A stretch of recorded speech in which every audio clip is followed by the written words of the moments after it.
Welcome! Ito pala ang Positive News PH. At maligayang pagdating sa ating serye ng mga viral na balita. Sa video na ito, pag-uusapan natin kung bakit talaga binura ang Omegle. Alam mo ba, noong una, nagulat ako talaga nang mabalitaan ko to. Pero tara, sabay-sabay nating alamin ang buong kwento. Kung ikaw ay mahilig sa pag-uusap ng online strangers o simpleng pagpapalipas oras sa internet, malamang na natagpuan mo ang Omegle. Isa itong website na nagbibigay daan sa mga tao na mag-usap gamit ang video o text chat, kumbaga, nakikipag-date ka lang sa mga hindi mo kakilala.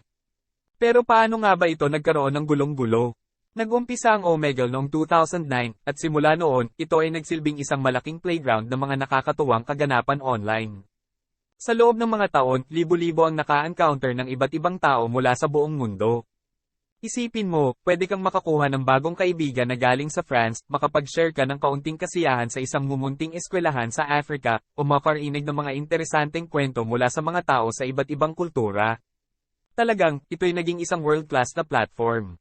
Subalit, tulad ng lahat ng bagay, mayroon ding masama. Sa paglipas ng panahon, ang pagkakaroon ng iba't ibang tao na may masamang hangarin, tulad ng mga hackers, predator, o mga trolls, nagbunga ng kabalintunaan at panganib sa mga gumagamit ng Omegle. Nagkaroon ng mga insidente ng pang-aabuso, harassment, at mga hindi kanais-nais na sitwasyon. Malaking isyu talaga ito, at hindi dapat ipagwalang bahala.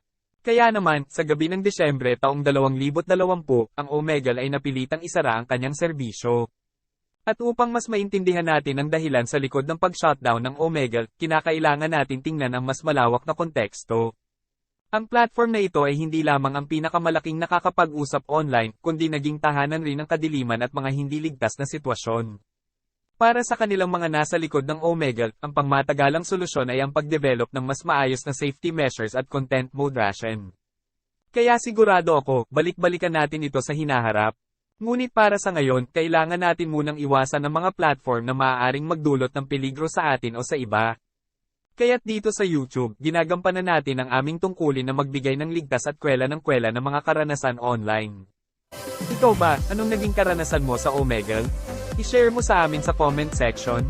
Kung nagustuhan mo ang video na ito, huwag kalimutang mag-subscribe sa aming channel upang lagi kang updated sa mga latest na kwento.